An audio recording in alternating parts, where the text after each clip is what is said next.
श्रीराम समर्थ. सद्गुरू श्री ब्रह्मचैतन्य गोंदवलेकर महाराज यांचे प्रवचन 5 जानेवारी. नामस्मरण व एकाग्रता. नामस्मरण करताना चित्त एकाग्र का होत नाही, त्याकरिता काय करावे? नामस्मरण करीत असताना हजार तऱ्हेचे विचार मनात येतात, हे खरे. त्यांना आवरण्याचा पहिला उपाय म्हणजे त्या विचारांच्या मागे न जाता, विचार मनात आले तर त्या विचारांना फाटे फोडून ते वाढवू नयेत, म्हणजेच मनोराज्य करू नये.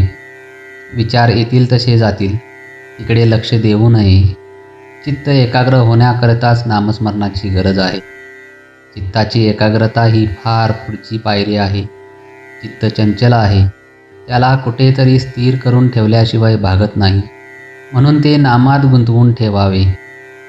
नामस्मरण करीत असताना ते नाम आपल्या कानांनी ऐकावे, म्हणजे एकाग्रता व्हायला मदत होईल. एकाग्रता झाल्याशिवाय नाम घेण्यात अर्थ नाही आणि नामाशिवाय एकाग्रता होणार नाही. या संशयात न पडता साधे सोपे नाम घ्यावे, म्हणजे आपोआप एकाग्रता येईल. दुसरी गोष्ट अशी की ज्याची आपल्याला आवड असते त्यात आपल्याला एकाग्र होता येते. आपल्याला विषयाची आवड असते, म्हणून विषयाचे सेवन करताना आपण एकाग्र होतो. मग त्याचप्रमाणे विषयाच्या ऐवजी आपण परमात्म्याची आवड धरली तर त्याच्या ठिकाणीही एकाग्र होता येणार नाही का? म्हणून आज विषयाची जितकी आवड आहे तितकीच देवाच्या प्राप्तीबद्दलही आवड ठेवावी, म्हणजे आपल्याला त्याच्या ठिकाणी एकाग्र होता येईल. एकाग्र होणे म्हणजे त्या ठिकाणी समरस होणे. मीठ पाण्यात टाकले म्हणजे ते पाण्याहून वेगळे राहते का? योग केल्याने एकाग्र होता येईल खरे, पण जोपर्यंत समाधी आहे तोपर्यंतच ती एकाग्रता टिकेल. सर्वाभूती भगवतभाव पाहणे हेच खरे एकाग्रतेचे साधन.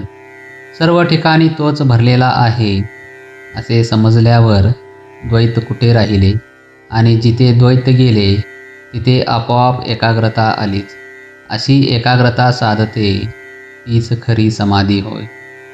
मनुष्य अगदी एकटा असला किंवा एकांतात असला तरी आपल्या कल्पनेने तो अनेक माणसे आपल्या भोवती गोळा करतो. विशेषतः विद्वान लोकांना कल्पना जास्त असतात. तेव्हा कल्पना करायचीच तर ती भगवंताविषयी करूया. भगवंत हा दाता आहे, त्राता आहे, सुख देणारा आहे, अशी कल्पना आपण करूया. त्यातच खरे हित आहे. कल्पनेच्या पलीकडे असणारा परमात्मा आपण कल्पनेत आणून सगुण करावा आणि तिथेच आपली चित्त स्थिर करण्याचा प्रयत्न करावा.